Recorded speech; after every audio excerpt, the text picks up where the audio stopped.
Hello and welcome to our first interview. How are you? I'm good. I'm good. How are you? I'm very well. We've got some lovely questions from some SAR members. I'm going to start off with some questions by Jamie Odell. I'm going to throw them all at you so that you can just answer all of them because they're all very connected. He wants to know, has anything good and or bad surprised you about the reaction to your speech, the one that went viral at the BLM protest in Stroud, and subsequent work and action that you've done? And maybe you could outline a little bit about that. And how have you approached self-care, and how important is it with everything else? Oh God, you might need to break those down into 3 questions for Okay. me. So I think that number one, the reaction, I was absolutely flabbergasted by the reaction to the video going viral. Because for me, I was just speaking my truth, the truth of growing up in Stroud as a mixed race woman, girl, racialized as black. So I think let's start with the positives. I always like to start on a positive. And I've been overwhelmed with the support from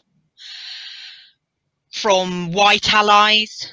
I've been heartened at the community that has risen, the black community in Stroud, and the relationships that I've developed. As I said, I grew up thinking there was no one like me. I didn't know anyone that looked like me. So therefore I felt very other. And I think one of the best things to come out of the Stroud Against Racism work is the relationships that I've developed with other black people in Stroud. I think from a negative point of view, it's been very, very difficult to deal with negative comments that want to deny me my experience, want to insinuate that we're lying about the racism that we experience, by everyday racism, overt, subtle microaggressions. I think it comes from a place of fear. I think it comes from a place of fragility. I think it comes from a place of ignorance. I think that which you absolutely cannot believe happens, you either seek to educate yourself or you seek to become defiant. And so I think a lot of the negativity has been around people being defiant and not wanting to believe that this type of thing happens in Stroud. What was the second part to the question? Well, actually, before we move on to the second part of the question, I think it'd be really interesting to talk about what you shared on your Facebook page today with the response, the reader's response to Nikki's very heartfelt piece that went into the Stroud News and Journal, because that does really show that exactly what we're talking about, the lady that lived in Box. Yeah, I mean, Nikki and I have connected, kind of over the last couple of months, and so to read her letter and then to read the letter of the day in the Stroud News and Journal was very, it made me very sad. It upset me. It was gaslighting. It showed white fragility. Again, a way to seek to diminish that which is Nikki's lived experience, that which is our lived experience. And you can take, through racism, a lot gets taken away from you in terms of your self-identity, in terms of confidence. It can lead to mental health issues, etc. And this is where, as a community, we need to rise up and support, because to be the recipient of a letter such as that, just as Nikki has been in the Stroud News and Journal, and from my point of view and other black and people in Stroud's point of view, it's the negativity, it's the diminishing of it being a problem, and which again comes out of that ignorance, uneducated and biased view of what it is to live in a rural town and experience racism. So this is just our everyday lived experience when we talk about rural racism and what we experience.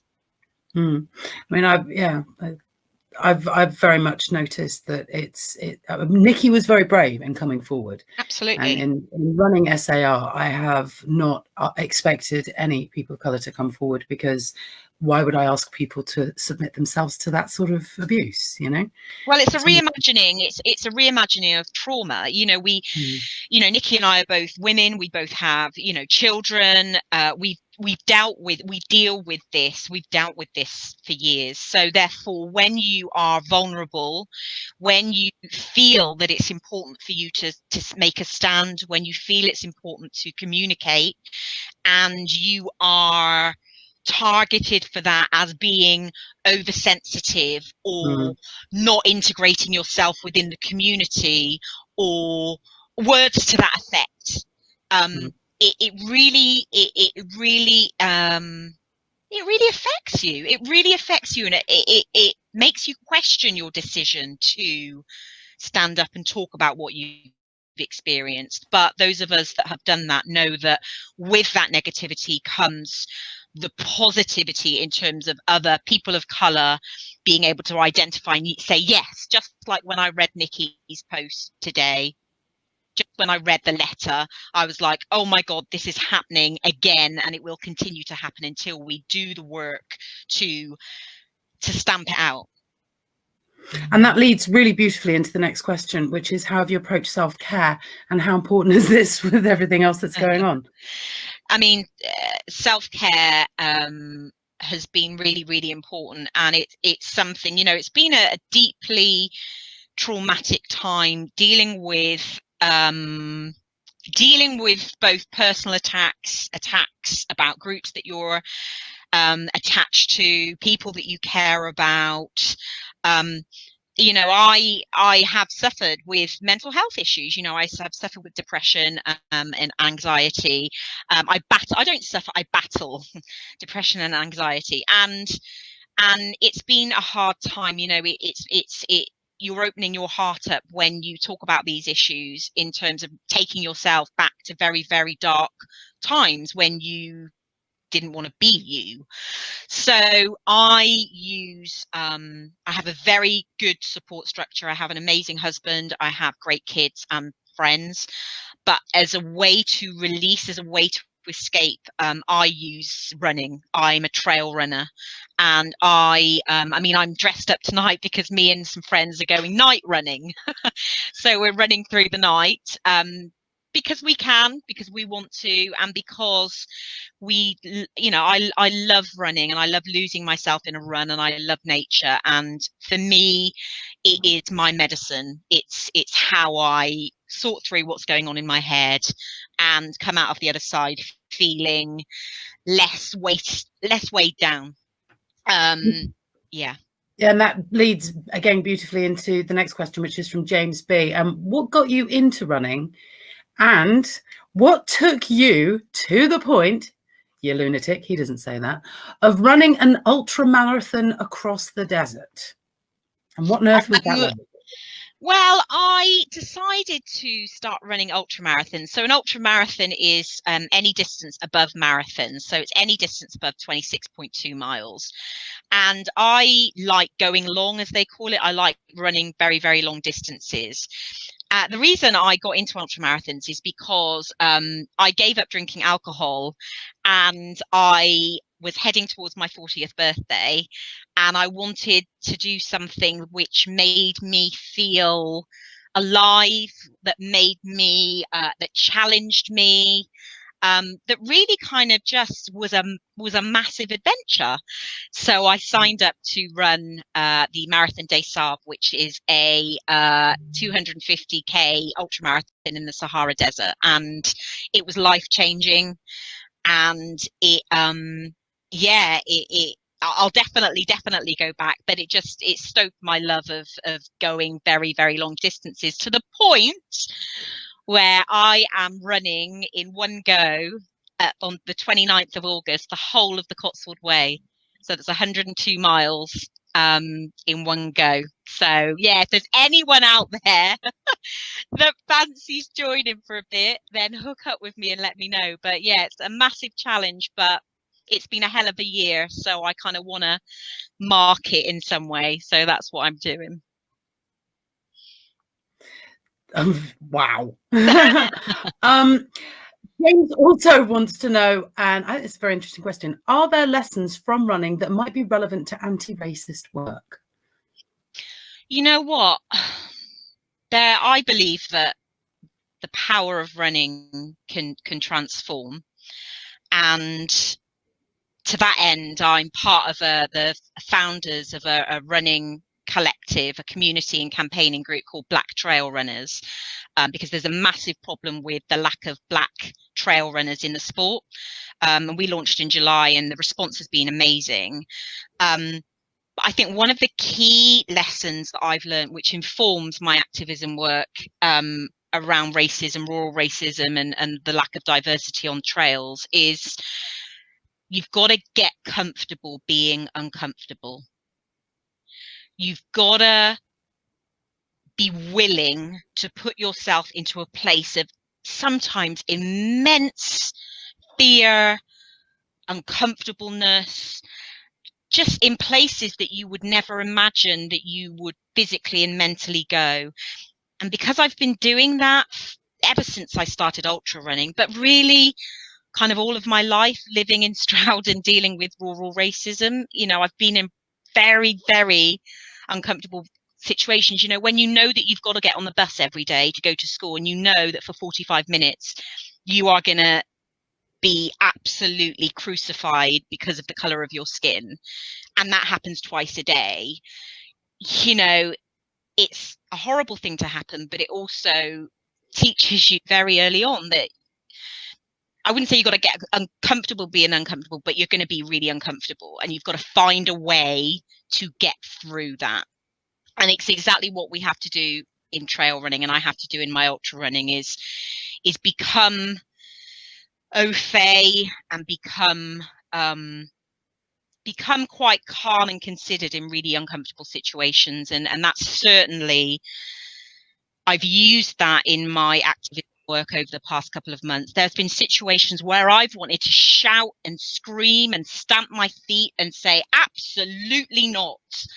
But for the power of change, I have had to sit and listen and be considered, because I want change to happen. And that is the biggest thing that I can bring to the party, is I'm not scared to ask difficult questions. I'm not scared or fearful about being in a room with policymakers or people that can affect change, and look them in the whites of the eyes and talk to them about unconscious bias, talk to them about gaslighting, talk to them about, counselors on social media with racism. But those conversations, they have to happen, because without them we're not going to change this. So that, I think that's the biggest thing that my ultra running has given me, is just getting comfortable being uncomfortable.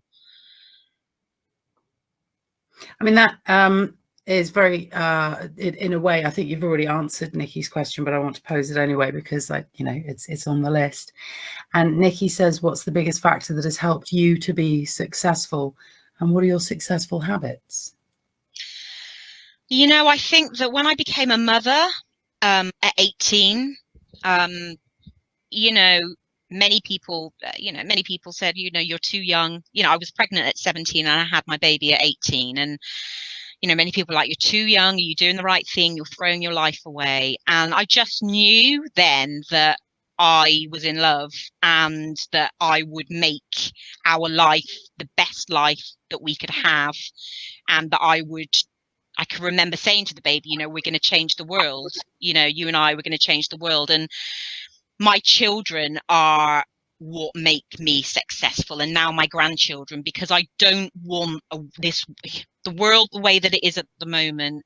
I will work to my dying day to make it a better place. I will work to my dying day so that in 5 years time, no one has to stand in front of Stroud subrooms and say Stroud is racist. I will do everything I can, and it's my children and my grandchildren, now I have 2 grandchildren, that continue to give me the inspiration to push forward, because it's for them, you know, it's for them and for every other child and the generations to come that we do this work. You know, we do the work to make the world a better place. So every morning I wake up and I see them, and I listen to them, and I think, God, we've got to just keep pushing. You know, one small thing every day is what I say. One small thing leads to bigger things. So they're my metric of success, because, you know, I want the world to be a better place for them. And that, again, you keep doing this natural linking of the questions together for me. So Shani Wells on Facebook Live has just asked, and we'll make this the last question because we're 16 minutes in now and we said we'd do 15. But I hope you don't mind me just doing Shani's last question, which is, what do you see for the future of Stroud? Oh gosh, I think with the amazing work that Stroud Against Racism are doing, with the different threads of the work, I believe we have to keep banging that drum. We have to keep getting those wins. No matter how small they may seem, we have to keep our voices strong. We have to keep challenging perceptions. We have to keep calling out when we see injustice. And I believe if we continue to do that like we are doing, then change has to come. It will come. But, you know, with the work, we get tired, we become exhausted, we ask ourselves, oh, what change am I making here? And there's power in community. You know, Stroud has this community, and this Stroud Against Racism community. And I believe we can make change, but we have to continue to fight the good fight. We have to continue to be strong, but to take the rests when we need them. You know, I'm all about future generations. And what I saw at our Stroud BLM protest was those kids, those young people, those young adults that were there. They were raising their hands in the air. They were there to make change. And I think we have to continue to inspire them, to show them that we are willing to do that, and we want them to be part of that, because they are our future. And I think that Stroud's got a great, thriving, educated, activist, young kind of generational community, and we have to. This is their future. Very much. Well, thank you very much. Thank you. And it's been an absolute pleasure to talk to you today.